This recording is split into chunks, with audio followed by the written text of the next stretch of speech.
Question number 201 देखिए, find the minimum value of 4 की power sine square x plus 4 की power cos square x. KVS PhD 2018 के अंदर ये क्वेश्चन पूछा गया। तो यहाँ देखिए, अब हम इसको किस किस तरीके से कर सकते हैं। मैं आपको दो तरीके इसके करके दिखाता हूँ, ठीक है।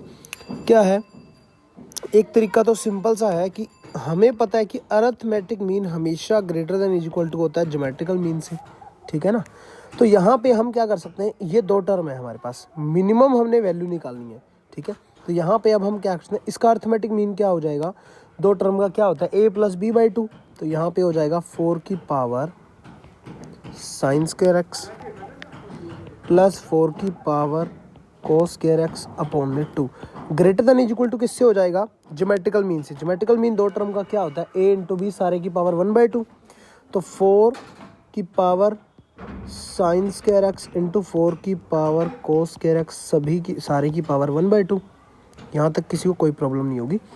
नेक्स्ट जो है, हम इसका क्या करेंगे, इसको सोल्व कर लेंगे। ये आ जाएगा 4 की power sine square x plus में 4 की power cos square x, greater than equal to 2 उधर चला जाएगा। और यहाँ पे अगर हम इसको सोल्व करते हैं तो 4 की पावर बेस सेम है, पावर ऐड हो जाएगी, 4 की power sine square plus cos square हो जाएगी, वो क्या हो जाएगी 1, मतलब 4 की पावर 1/2, ठीक है। यहाँ पे 4 की पावर 1/2, 4 की पावर 1/2 को मैं क्या लिख सकता हूँ, 4 को क्या लिख सकता हूँ 2 की पावर 2, तो 2 की पावर 2 आ गया। तो यहाँ से ये कैंसिल हो गया, 2 इंटू 2 4। तो ऑप्शन क्या आया, ऑप्शन नंबर सी करेक्ट है। एक तो था ये वाला ऑप्शन आपके पास डायरेक्ट सोल्व करने का। सेकंड मेथड मैं आपको बताता हूँ, ठीक है। सेकंड मेथड के अंदर हम क्या करेंगे, इसका हम क्या करते थे, मिनिमम वैल्यू के लिए मैक्सिमम और मिनिमम वाले चैप्टर के अंदर मैंने आपको क्या करवाया था कि फर्स्ट टाइम डेरिवेटिव को 0 रख दो, ठीक है, और जो वैल्यू आएगी, ठीक है, अगर दो वैल्यू आती है, सेकंड टाइम डेरिवेटिव वो 0 से बड़ा होगा, मतलब वो वैल्यू पुट करने के बाद तो वो मिनिमम देगा, अदरवाइज मैक्सिमम देगा, ठीक है, अगर वो लेस देन 0 होगा। तो यहाँ पे हम इसका फर्स्ट टाइम डेरिवेटिव करते हैं, dy/dx, उसको हम 0 रखेंगे, ठीक है। तो मेरा क्या आ गया, 4 की power sine square x into log 4, ठीक है, इंटू में साइन स्क्वायर का करेंगे तो 2 साइन एक्स इंटू में साइन एक्स का cos x is equal to is equal to नहीं, प्लस क्या आ जाएगा 4 की power cos square x into में लॉग 4 इंटू में कोस स्क्वायर एक्स का क्या आ जाएगा 2 कोस एक्स का माइनस टाइम साइन एक्स, ठीक है, ये चीज आ गई, इज इक्वल टू 0। इसको इधर भेज देंगे, माइनस वाले को उधर जाके प्लस का हो जाएगा, जो कटता है काट दो। यहाँ पे मेरा क्या कटेगा, इधर ही मैं कर रहा हूँ, इज इक्वल टू को इधर, ये माइनस का साइन है ना, माइनस का साइन यहाँ से हटा दे रहा हूँ और इसको इज इक्वल टू ले रहा हूँ। कोई प्रॉब्लम आ रही है, समझ रहे हैं ना, कोई प्रॉब्लम नहीं है। यहाँ देखिए, तो यहाँ पे क्या कटता है मेरा, अगर आप ध्यान से देखेंगे log 4 कट रहा है, 2 sin x cos x 2 sin x cos x, log की यहाँ पे क्या आ रहा है 4 की पावर साइन स्क्वायर एक्स और यहाँ पे आ रहा है 4 की पावर कोस स्क्वायर एक्स। तो ये इक्वल कब हो सकते हैं, जब ऊपर वाले x जो है मेरा वो कब कौन सा ऐसा होता है जब साइन एक्स की और कोस एक्स की वैल्यू जो है इक्वल होती है। तो यहाँ पे वो मेरा होता है x की पावर π/4। तो यहाँ पे x इज इक्वल टू क्या आ जाएगा π/4, सिंपल है, π/4 इसके अंदर पुट करेंगे तो यहाँ पे मेरा आंसर क्या बनने वाला है 4 की पावर 1/2, क्योंकि 1/√2 होता है तो स्क्वायर है यहाँ पे, और यहाँ पे 4 की पावर 1/2, तो 2 यहाँ पे आ जाएगा 2 + 2 = 4। मेरा आंसर देखिए दोनों बार सेम है, तो ये मेथड भी आप यूज कर सकते हो। चलिए नेक्स्ट क्वेश्चन देखिए, the first 4 term of an AP are इतना इतना इतना एंड इतना, फाइंड द 2010वीं टर्म आपको फाइंड आउट करनी है, ठीक है, टर्म ऑफ दिस एपी। तो चलिए इसको हम करते हैं, फर्स्ट 4 टर्म एपी की दी हुई है। एपी के अंदर हमारे पास क्या होता है, जैसे ए बी सी डी, तो b - a = d - c होता है। तो यहाँ पे हम करेंगे तो 9 - p = क्या आ जाएगा 3p - q - 9, और सेकंड क्या आ जाएगा 3p - p ऐसे ले लेते हैं हम, ठीक है, 3p - q - 9 = किसके इक्वल आ जाएगा 3p + q - 3p + q के, क्योंकि हमने क्या किया, 9 में से ये घटाया, ये इसको इसमें से माइनस करेंगे, इसके इक्वल होगा। अब मैंने क्या किया, इस टर्म को इसमें से माइनस कर दिया, यहाँ रहा, और इसमें से इसको माइनस कर दिया, इसके इक्वल रख दिया, ठीक है। तो यहाँ पे हमारे पास क्या बन जाएगा, इन दोनों टर्मों को जब आप सोल्व करोगे आपको p की वैल्यू देगा, p की वैल्यू 5 देगा और q की वैल्यू 2 देगा, ठीक है। आप करके देख लेना। तो सिंपल सी बात है, p की वैल्यू आ गई, q की वैल्यू आ गई, तो यहाँ पुट कर दो। p की वैल्यू कितनी है, यहाँ पे 5 है, आगे है 9, 3p माइनस q, 3p करेंगे तो 15 माइनस 2 13 आ जाएगा, 17 आ जाएगा। अब कोई भी टर्म है, आपने कौन सी 2010वीं टर्म निकालनी है, तो 2010वीं टर्म कौन सी होती है, ठीक है, a plus n minus 1 into D होती है। तो फर्स्ट टर्म मेरी 5 है, n माइनस 1 2010 माइनस 1 2009 इंटू में डी, डिफरेंस कितने कितने का आ रहा है, 4 का डिफरेंस आ रहा है। सिंपल सी बात है। तो 5 प्लस 4 निम 36, 0 4 दूनी 8, 8036 और 5 8041 मेरा आंसर है। ऑप्शन नंबर फर्स्ट करेक्ट है। चलिए नेक्स्ट क्वेश्चन, थोड़ा सा कट गया है, पता नहीं ये कट क्यों जाता है ना, चलिए कोई बात नहीं, मैं आपको बता देता हूँ ये क्वेश्चन में क्या लिखा हुआ है। ये क्वेश्चन क्या था, 3 distinct number x y z from a GP in that order and the number x plus y, y plus z, z plus x from an AP. ये एपी के अंदर है, वो जीपी के अंदर है। Find the common ratio of the GP. GP का हमने कॉमन रेशो फाइंड आउट करना है। तो हो ये फिर चला गया, चलिए कोई बात नहीं, अब वापस नहीं आएगा ये, आप समझ ही गए, ठीक है। तो चलिए मैंने दोबारा से लिख दिया। बहुत प्रॉब्लम होती है ऑनलाइन काम में ना, कभी कुछ गड़बड़ हो रही है, कभी टेक्निकल गड़बड़ हो रही है, कभी वीडियो बनाते हैं तो वीडियो सेव नहीं होती, बहुत सारी चीज़ें रहती हैं। बट मैं उन सब चीज़ों को नेगलेक्ट करते हुए आगे बढ़ने की हमेशा रखता हूँ। अपना हमेशा एक चीज़ मैं आपको बताता हूँ, एक हमेशा आपके मन में क्या आता है, एक थॉट आता है। पहले किसी भी चीज़ का थॉट आ गया, ठीक है, थॉट आने के बाद आप क्या करते हो, उसकी फीलिंग लेते हो, फीलिंग लेने के बाद आप उसमें एक्शन में लेते हो, फिर आपका रिजल्ट आता है, ठीक है। तो ये बार बार आपके दिमाग में चलता रहता है। तो इसको हमेशा आपने ध्यान में रखना है, ठीक है। इन सभी पे नज़र भी रखनी है कि क्या क्या आ रहा है और हमारे को उससे क्या क्या बेनिफिट मिलने वाला। तो चलिए इस क्वेश्चन को करते हैं। एक्स वाई जेड अगर जीपी के अंदर है तो सिंपल सी बात है, अगर ये जीपी के अंदर है तो हमारे पास क्या हो गया, एक्स वाई जेड। हम जीपी के अंदर कैसे लिखते हैं, ए आर और ए आर स्क्वायर, ऐसे लिखा करते हैं। तो ये एक्स की वैल्यू होगी, वाई की होगी, जेड की होगी। तो यहाँ पे हम लिख देते हैं एक्स की वैल्यू ए है, वाई की वैल्यू ए आर है, जेड की वैल्यू ए आर स्क्वायर। और यहाँ पे ये एपी के अंदर है, एपी के अंदर है तो हमारे पास एपी के अंदर क्या हो गया, B minus C is equal to D minus C, वही सॉरी बी माइनस ए। तो यहाँ पे आ गया मेरा y plus z minus x plus y, और यहाँ पे आ गया z plus x minus y plus z, ठीक है। तो यहाँ से जब हम देखते हैं तो हमारे पास आ जाता है z plus y is equal to 2x, और यहाँ से ये वैल्यू हम इसमें पुट कर देते हैं, जेड प्लस वाई मतलब a r square plus a r is equal to 2a आ गया। ए सभी में कॉमन है तो काट दो। यहाँ से मेरी इक्वेशन क्या बनेगी, r square plus r minus 2 is equal to 0। यहाँ से क्या बनी, r minus 1 r plus 2 is equal to 0। R की वैल्यू क्या आई, 1 और -2। ऑप्शन नंबर डी करेक्ट है, ठीक है, समझ गए, कोई प्रॉब्लम नहीं। चलिए नेक्स्ट क्वेश्चन लेते हैं। द वैल्यू ऑफ 1 का स्क्वायर प्लस 3 का स्क्वायर प्लस 5 का square up to so on to n minus 1 सारे का स्क्वायर क्या आने वाला, ठीक है। और एप्लीकेशन हमारी आपको पता चली गया, मिशन डिटेल प्लस भी, ठीक है ना। चलिए ये जो है ये चीज़ बोल रहा है वो का मान क्या आने वाला है, ये 1 का 3 का, ये सिंपल तरीके से मैं सोल्व करूँगा। मेरे को नहीं पता क्या क्या है क्या नहीं है।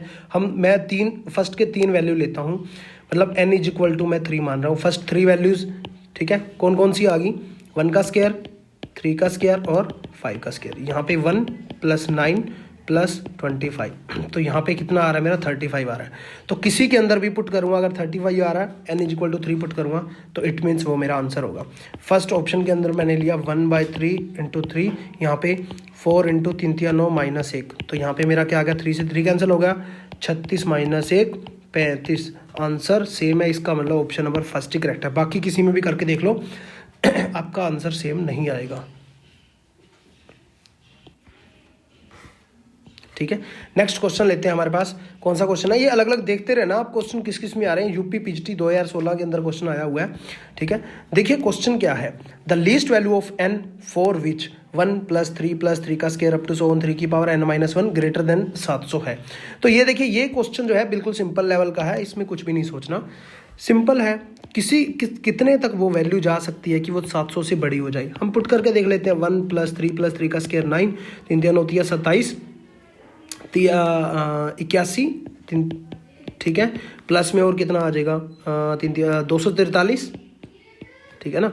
यहाँ पे 3, यहाँ पे तो 1 नहीं है, ठीक है, मतलब 1 है, 3 की पावर 1 है, 3 की पावर 2 है, 3 की पावर 3 है, 3 की पावर 4 है, 3 की पावर 5 है, 3 की पावर 6 तक जाएगा, क्योंकि यहाँ अगर देखेंगे इन सभी को जोड़ेंगे तो ये 200 है, ये कुल मिला के 150 200 बनेगा, 200 और 200 400 तक ही बनेंगे, 700 से बड़े नहीं बन सकते। मतलब अगली टर्म आनी जरूरी है, समझ रही है ना, अगली टर्म आनी जरूरी है, तभी वो 700 से बड़ा हो सकता है। तो अगली टर्म मेरी कितनी होती है, 729, वो हमेशा 700 से बड़ा रहेगा।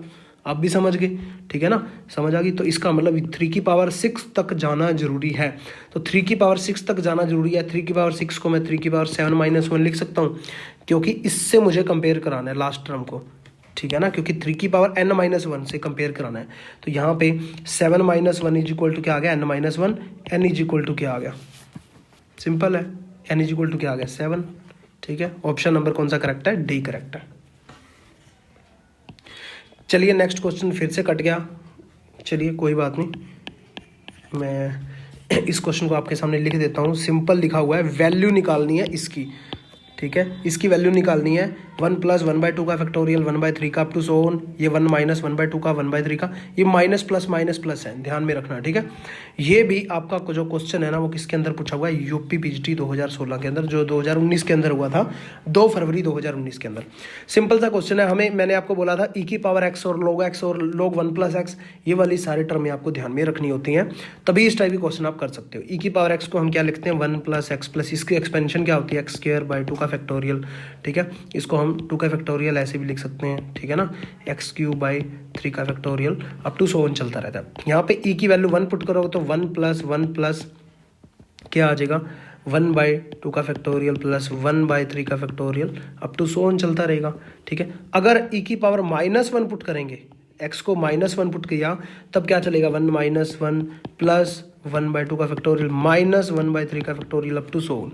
हमें क्या फाइंड आउट करना है, देखिए 1 + 1/2 का फैक्टोरियल 1/3 का फैक्टोरियल, यहाँ देखिए 1 + 1/2 का 1/3 का, ये 1 जो है यहाँ पे माइनस में आ जाएगा, समझ रहे हैं ना। तो यहीं पे मैं कर रहा हूँ, यहाँ पे ये चीज़ मैंने माइनस में कर दी और यहाँ पे ये चीज़ लगा दी और यहाँ कर दिया। डिजिटल का देखिए कितना फ़ायदा है, ठीक है ना, सिंपल सी बात है, जो हमने निकालना था वो हमारा आ चुका है। सॉरी 1 तो आएगा ही ना, एक 1 तो आएगा ही, एक 1 वहाँ भेजा है, और यहाँ देखिए 1 से तो 1 कैंसिल हो गया, तो यहाँ पे इसको तो मैं हटा ही रहा हूँ, ठीक है। और यहाँ पे हमारे पास क्या आ गया, 1/2 का 1/3 का, यहाँ पे 1/2 का है, यहाँ पे माइनस का है, यहाँ पे प्लस का है, तो यहाँ पे मैं माइनस सभी में बार कॉमन ले रहा हूँ, ठीक है। यहाँ माइनस का हो गया, ये प्लस का हो गया, ठीक है, ये चीज़ आ गई हमारी। अब यहाँ पे 1 और है, तो यहाँ पे सभी में मैं 1 ऐड कर देता हूँ, 1 सब्ट्रैक्ट कर देता हूँ, तो यहाँ पे मेरा क्या आ गया, इसको अगर मैं देखूं तो सॉरी इसको नहीं, पहले इसको ही देख लेते हैं, इसको ही देख लेते हैं, e की पावर -1, और यहाँ से अगर मेरा 1 प्लस में रहना चाहिए, माइनस का 1 माइनस प्लस का 1 हो जाएगा, उधर जाके फिर से माइनस का हो जाएगा, माइनस का 1 इज इक्वल टू ये आ गया मेरा सारा, ठीक है। ये वाला सारा यहाँ पे लिख दिया मैंने, फिर भी लिख देता हूँ, -1/2 का प्लस 1/3 का अप टू सो, ठीक है, समझ रहे हो। तो यहाँ पे जो है हम क्या करेंगे, यहाँ देखिए बार माइनस मैंने नहीं लगाया, यहाँ पे बार माइनस आएगा, माइनस अगर इधर चला गया, माइनस इधर चला गया तो मेरा क्या आ जाएगा, यहाँ से माइनस हटा रहा हूँ और यहाँ पे मैं माइनस को भेज रहा हूँ, ठीक है, ये चीज़ मेरी आ गई, ठीक है, और यहाँ से ये वाली चीज़ आ गई, ठीक है, जो भी मेरे सॉरी ये वाली चीज़ नहीं, यहाँ से ये वाली चीज़, तो इन, ठीक है, तो यहाँ पे हम पुट कर देंगे, यहाँ हम पुट करेंगे, तो मैं इसको छोटा कर लेता हूँ। यहाँ पे हमारा क्या आने वाला है, फर्स्ट वाला जो पुट करेंगे हमारा आएगा e-1, और सेकंड वाला जो मैं पुट करूँगा तो माइनस का बन जाएगा, ये 1 - e की पावर -1। इस सारे को आप सोल्व कर लेना, जो भी आपका आएगा देख लेना क्या आ जाएगा। स्टार्टिंग में की पावर -1 - e की पावर 0 प्लस e -1, तो यहाँ पे माइनस का 2 आ जाएगा और 1/e आ जाएगा, तो e प्लस माइनस का 1 सॉरी माइनस का 2, ठीक है ना, e की पावर 0 1 होता है ना, तो इसको मैं ये लिख सकता हूँ e की पावर 1/2 माइनस e की पावर -1/2 सारे का स्केयर। स्केयर खोल के देख लो, यही चीज़ वापस आ जाएगी। ठीक है ना, तो ऑप्शन नंबर कौन सा करेक्ट हो गया? ऑप्शन नंबर सी करेक्ट है। ठीक है, चलिए नेक्स्ट क्वेश्चन करते हैं हम। क्वेश्चन नंबर है 207।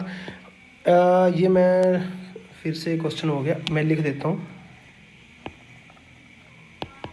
व्हाट इज़, ठीक है, व्हाट इज़ ये सारा है, उसके बाद ये वाला सारा है इक्वल टू, यहाँ से ये इक्वल टू हम हटा देते हैं।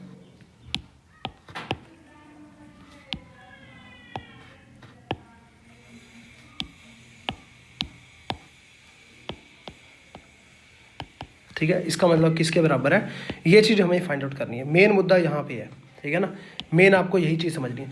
यहाँ देखिए n की पावर a है और और 1 है, यहाँ पे अलग अलग हो सकती है। n की पावर a इंटू n की पावर 1, तो n की पावर जो a है वो इसके अंदर ले जाऊंगा मैं, ठीक है ना।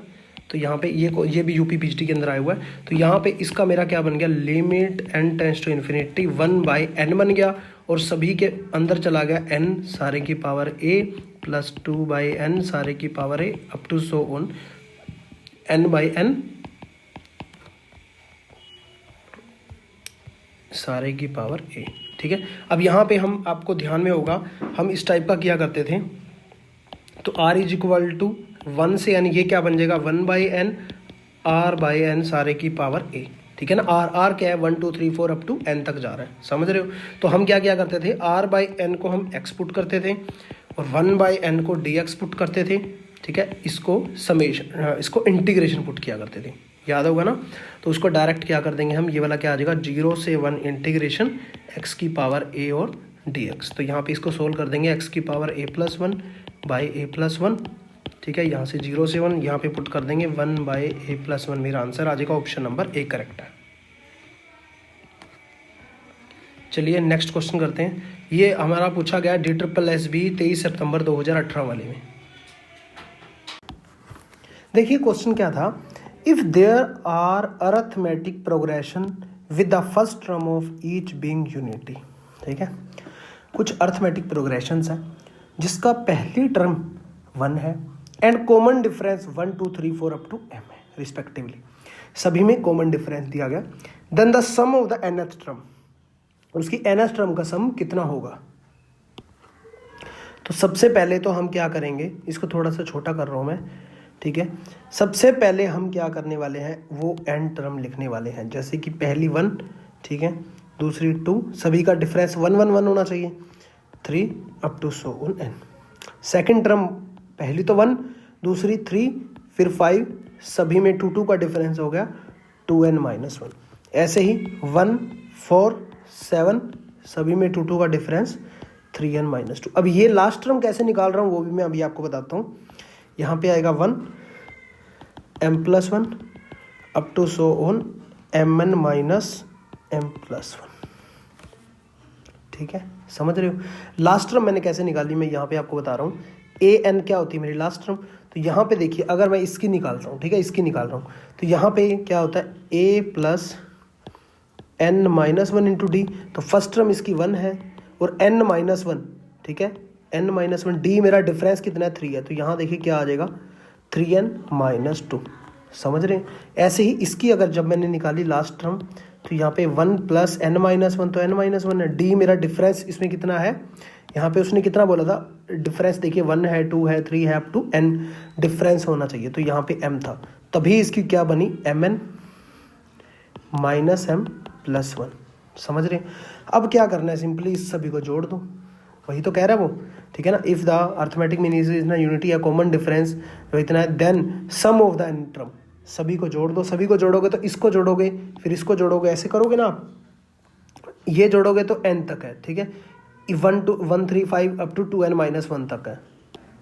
यहाँ पे सबसे बड़ी बात मेन देखने वाली है, nth टर्म का पूछा हो। यहाँ देखिए nth टर्म का सम है, तो ये वाले सारे जोड़ने हैं, ये वाले नहीं जोड़ने, ये वाले सारे जोड़ने हैं, n 2n 3n ये पहले जोड़ूंगा मैं, तो यहाँ पे मेरा क्या आ जाएगा n plus 2n plus 3n up to so on mn आ जाएगा, ठीक है। एक तो ये टर्म आई, उसके बाद बाकी क्या रहेगा -1 -2 अप टू -m+1 तक। तो यहाँ पे माइनस मैं कॉमन ले रहा हूँ, यहाँ पे माइनस कॉमन ले रहा हूँ, यहाँ पे आ जाएगा मेरा 1 + 2 + 3 + up to so on m-1 तक, ठीक है। माइनस कॉमन ले लिया ना, इसलिए m-1 आ गया। तो यहाँ पे देखिए किसी भी टर्म का n यहाँ से अगर मैं बाहर कॉमन ले लूँ तो यहाँ आ जाएगा 1 + 2 + 3 up to so on m तक, और यहाँ पे क्या आ जाएगा 1 2 3 4 अप टू n तक। फॉर्मूला क्या होता है n × n + 1/2, ठीक है ना। नेचुरल नंबर के सम का फॉर्मूला क्या होता है अप टू सो ऑन का n × n + 1/2, यही होता है। तो यहाँ पे लास्ट टर्म कितनी है m-1 है, तो m-1 + 1 करेंगे तो m आ जाएगा, अपॉन में 2 आ जाएगा। यहाँ पे भी वही बन रही है n, लास्ट टर्म कितनी है m और m + 1/2 इंटू में ये सारा, सॉरी इंटू में नहीं माइनस में m × m-1 अपॉन में 2, ठीक है। समझ रहे हैं ना, कोई प्रॉब्लम नहीं है। इस सारे को सोल्व करोगे तो मेरा आंसर आ जाएगा m/2 mn - n + n - m + 1 upon में 2, ठीक है। समझ गए। तो ऑप्शन यहाँ से हम देख लेंगे, तो यहाँ से ऑप्शन नंबर 3 मेरा करेक्ट हो गया। सॉरी यहाँ पे 3 करेक्ट नहीं होगा ना, 4 करेक्ट हो जाएगा। m/2 mn + m, इसमें भी नहीं होएगा m/2 mn - m, एक सेकेंड। यहाँ पे ना ऑप्शन जो है फर्स्ट ऑप्शन नहीं दिया गया, फर्स्ट ऑप्शन ये वही मतलब फर्स्ट ऑप्शन इसका करेक्ट है, ये फर्स्ट ऑप्शन है, आप देख लेना, ठीक है। चलिए नेक्स्ट क्वेश्चन पे चलते हैं हम। नेक्स्ट क्वेश्चन देखिए क्या है। 4 अंकीय श्रेणी की n पदों का योग इतना इतना इतना है और प्रत्येक का पहला पद 2 और समान अंतर क्रमशः इतना इतना है। तो इंग्लिश के अंदर मैं आपको बता देता हूँ। इंग्लिश के अंदर देखिए the sum of n term of the 4 APs, 4 AP है S1 S2 S3 और S4 with the first term of each, 2 है, सबकी पहली टर्म इतनी है बट कॉमन रेशो के अंदर अलग अलग है, सॉरी कॉमन डिफरेंस मतलब डी जो डिफरेंस होता है एपी के अंदर वो है 1 3 5 और 7 रिस्पेक्टिवली। तब हमें ये चीज़ फाइंड आउट करनी है, ठीक है ना। तो अब हमें यहाँ पे क्या करना होगा, बिल्कुल सिंपल सा है फंडा। S1 क्या आएगा, ठीक है। वैसे मतलब S की जो वैल्यू होती है, मैं S सम का लिख देता हूँ पहले यहाँ पे n/2 2a + n-1 × d, यही हम सम का फॉर्मूला लिखते हैं, ठीक है। इस सारे को मैं यहाँ से साफ कर रहा हूँ या ऐसे साफ कर देते हैं हम, ठीक है। तो यहाँ पे देखिए S1 फर्स्ट टर्म मेरी 2 है, तो यहाँ पे n/2 तो आएगा 2 × 2 सॉरी 2 × 4 क्या होगा 2a। तो यहाँ पे क्या होने वाला है 4 2a + n-1 × d, तो n-1 × d डिफरेंस में देखना है, इसमें डिफरेंस है 1। तो ऐसे ही S2 के अंदर जब देखूंगा मैं 4 + n-, इसमें डिफरेंस कितना है 3, ठीक है ना। 1 3 5 7 लेना ना हमने। S3 जब मैं करूँगा तो n/2 4 + n-1 × 5 डिफरेंस है, और S4 करूँगा तो n/2 4 + n-1 × d डिफरेंस 7 है। सिंपल सी बात, आप देख सकते हो 1 को 5 के साथ जोड़ूंगा 6 बनेगा, और 3 को 7 के साथ जोड़ूंगा 10 बनेगा, नहीं बन रही बात। 7 को 1 से जोड़ूंगा 8 बनेगा, और 3 को 5 से जोड़ूंगा 8 बनेगा, ये बात बन रही है। इन दोनों को जोड़ दो, बाकी सारा तो सेम है, ठीक है। और इन दोनों को जोड़ दो आपस में तो आपकी बात बन जाएगी, मतलब S1 + S4 को आप जोड़ोगे और S3 + S2 को जोड़ोगे, आपकी बात बन जाएगी, ठीक है। तो ऑप्शन नंबर कौन सा करेक्ट हो गया, S1 + S4, S1 + S4, S1 + S4, ये बन गया ऑप्शन नंबर डी करेक्ट है, ठीक है। समझ गए, कोई प्रॉब्लम नहीं है।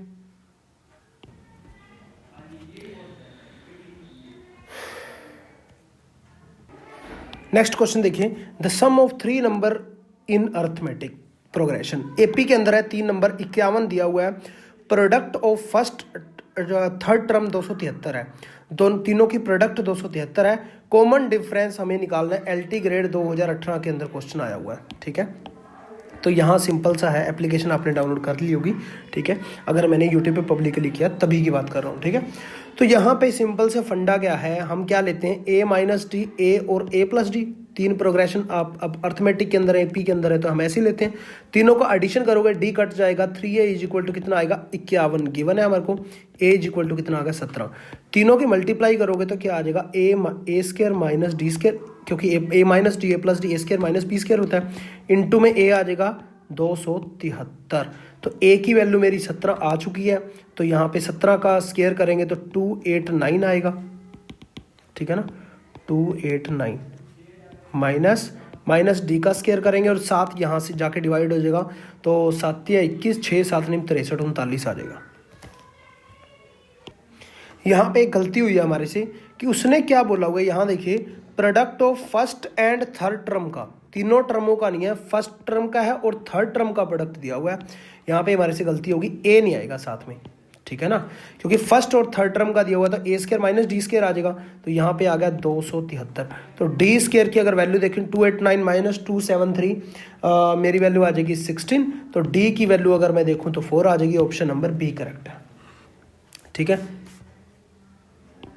तो चलिए इसी के साथ ही हमारा लेक्चर जो है ख़त्म हो चुका है। ऐसे ही 10-10 क्वेश्चनों की हम सीरीज़ कर रहे हैं, ठीक है। आगे चल के जो है ना काफ़ी सारे क्वेश्चन हम डिस्कस करने वाले हैं। तो उम्मीद है कि आप भी अच्छे से सब लोग पढ़ रहे होंगे, टेस्ट अच्छे से दे रहे होंगे और मस्ती से आपकी जो है ना स्टडी चल रही होगी, प्रैक्टिस अच्छे से कर रहे होंगे, ठीक है। जितना हो सकता है खुद से प्रैक्टिस कीजिए। Perfect practice make a man perfect, ठीक है। एक दिन आप जरूर अपनी सफलता हासिल कर लेंगे। All the very best, thank you so much, जय हिंद, जय भारत।